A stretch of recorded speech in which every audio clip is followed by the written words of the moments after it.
哈喽大家 ，iOS 26.2正式版即将要开放更新了。我们今天呢来带大家看一下这一版到底有哪些更新、哪些新功能吧。首先第一个呢，就来提到修复网络的问题哦。就是呢 ，iPhone 17开卖以来，有些使用者就发现了这个 iPhone 17啊、iPhone 17 Pro 还有 Pro Max 这3款机型有网络爆屏、卡顿的问题哦。尤其是在使用4G 网络或5G 网络的时候，这样子呢就会导致玩游戏卡卡的啊，或者讲电话卡卡的啊，然后影片跑很慢之类的。那为什么会这样子呢？就有媒体分析了，第一个有可能的原因呢，就是当初苹果在设计 iPhone 17的时候，为了要让这个高通的通讯晶片省电哦，省电到了一个太极致的状态，所以它就会太快、太频繁的进入休眠，导致爆屏的问题。又或者是第二个可能的原因，可能是新的 iOS 26它的背景任务会允许一些有优先权的 App 可以在背景同步占频宽，导致品质的不稳定。不过还好爆屏这个问题在最新的 iOS 26.2已经被解决了，所以有发现这个问题的人呢，可以在 iOS 26.2正式版上线的时候赶快更新，或者是你身边有换 iPhone 17有遇到这样的状况，也可以提醒他要更新一下哦。好，再来下一个新功能呢，就是更多的液态玻璃特效。首先第一个呢，就是现在锁定画面的时间，你也可以自己去设定说它的这个玻璃的特效强度多寡哦。那我们先看一下设定的画面，时间的部分点下去，它下面这边多了一个这个凸翼的滑轨，你可以去设定说它玻璃的透明程度。它如果很透明的话，它的这个可能有些人会觉得看不太清楚，那如果你把它调高的话，就会比较是雾面玻璃的感觉，所以就看你自己的喜好去调整咯。又或者是说你真的完全不喜欢这个玻璃特效的话，它其实有一个实线可以选择，它就会是2D 的，它就没有那个玻璃的特效了。它还是会有点透啦，但是就没有那种玻璃的反光的质感。好，再来下一个要来介绍有玻璃特效的是测距仪。测距仪呢，就是你用 iPhone 的相机就可以立刻侦测2个点之间的距离，或者是你现在有没有水平哦。那水平仪这个东西呢，你就是点进来。那水平仪的使用方法呢，它有2种，一种是像我现在这样子，就是手机是整个躺平的状态。然后呢，你要去让这2颗球合2为1，它就会变成一个绿色的画面，就代表说你现在有水平。它这个动画非常的精致，就是两颗水球，还要让它们就是结合在一起，很可爱，非常的可爱。那另外一种使用的方式呢，就是你今天是垂直于地板的这种状态的话呢，它是会用这种线的方式呈现哦，它是用线。那你就要让它变成0度，它就会有一个绿色的画面说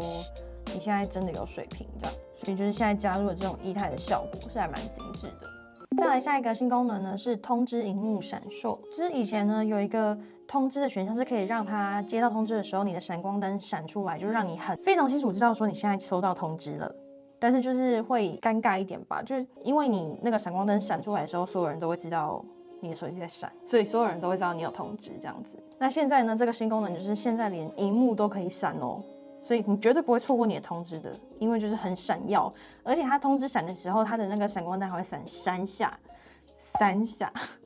我们看一下在哪里哦，找到辅助控制，往下滑去找到音讯与视觉。OK， 最下面呢有一个视觉，收到提示时闪烁。这边你就可以把它打开，然后呢，你可以自己去选说你要后面的闪光灯还是你要萤幕闪，那你也可以2个都选。我们看一下，如果这样子收到讯息的时候会怎样？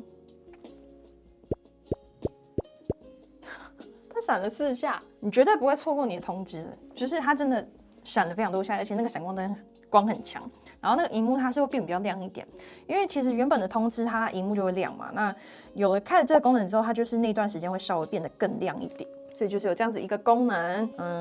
就是对，蛮好玩的。再来下一个功能是 AirDrop 延长模式，就是过去的 AirDrop 大家知道，如果不是联络人的话，是没有办法直接传 AirDrop 的，就是你要到控制中心这边把它开到全部嘛，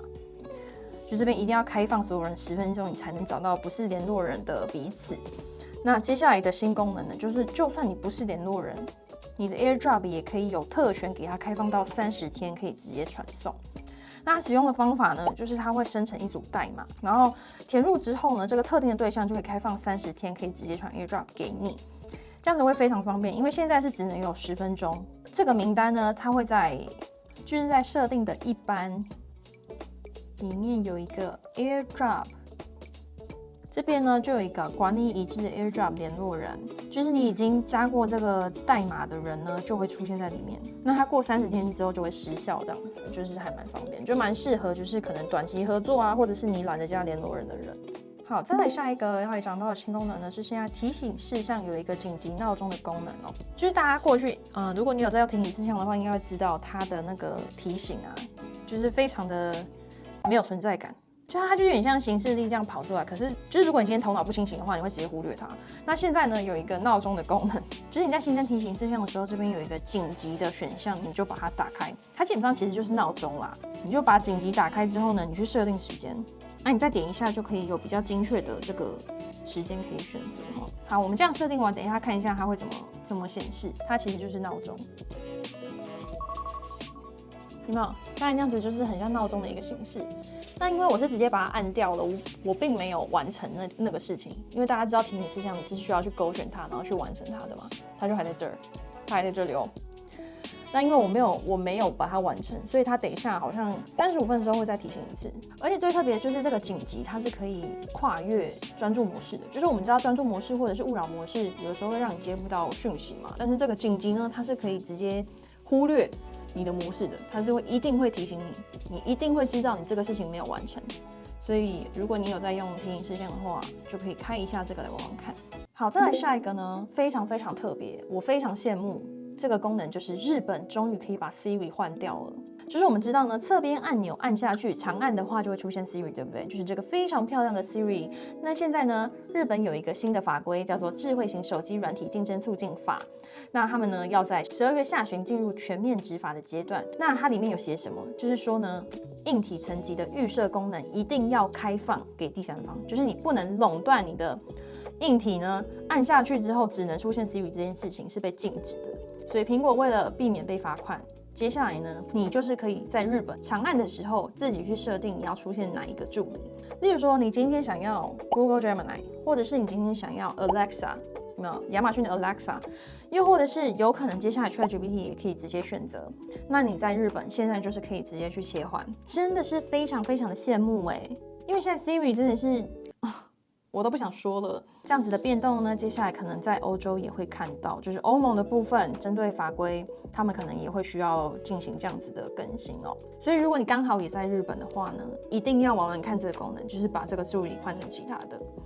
好，再来下一个来讲到新功能，就是 Apple Music 现在支援离线歌词。那它离线歌词的使用方法呢，就是当你今天有下载这首歌的时候，它的歌词会一起被下载。就例如说你今天要搭飞机啊，你要听音乐什么的，那基本上我自己个人使用的方式是，这整个歌单我会全部一起下载，就是按一下这个下的箭头。它这边呢有这个灰色的往下的键，就代表说它已经下载好了。那你现在呢离线的时候去播放它，基本上就是一定会有歌词，就是会有歌词载入这样子。再下一个新功能呢是 Apple Podcast 现在有自动章节，还有提及连结自动显示。这两个功能是什么呢？我觉得第一个还蛮好玩的，只是很可惜它现在只有支援英文。就例如说我现在听这个英文的 Podcast， 这个 Podcast 的界面呢左下角有一个即时字幕嘛，这个即时字幕看到这边有一个下拉选单，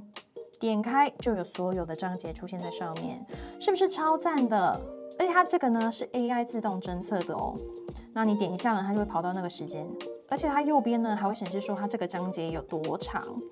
所以你就可以很快的跳到你想要的重点，然后再搭配上面的这个即时字幕去看，就是这个体验我觉得是相当不错的。但是我现在看中文的 podcast 是都没有啦，所以就蛮期待这个功能赶快开放给中文的 podcast。好，再来下一个功能呢，叫做强化安全警报。就是我们不是都会收到什么地震啊，或者是什么洪水通知之类的吗？现在你可以把它关掉的哦。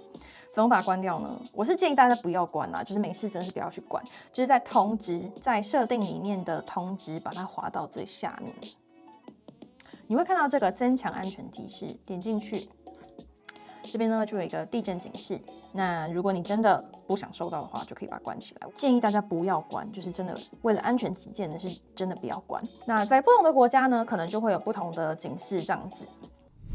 好，那以上呢就是这一次 iOS 26.2的更新。那已经开放下载的时候呢，我会直接写在资讯栏还有留言区。你们看到可以下载的话，可以去更新啦。而且如果你刚好是有换 iPhone 17的话，然后也觉得网络有点卡顿的话，这一次是真的蛮值得更新的。然后如果你刚好住在日本的话，就是可以去玩看那个第三方的语音助理，就是长按侧边按钮的时候会叫出不同的助理，这件事情很值得实测一下。我不太确定说是你今天手机要在日本买，又或者是你今天可能手机切换到日本地区就可以使用吗？我这点我是不太确定，我要再调查一下，因为我接下来也要去日本，说不定可以实测一下。好，那我们今天的影片就先到这边，有什么问题欢迎在下方留言区告诉我，那我们就下部影片再见喽，拜拜。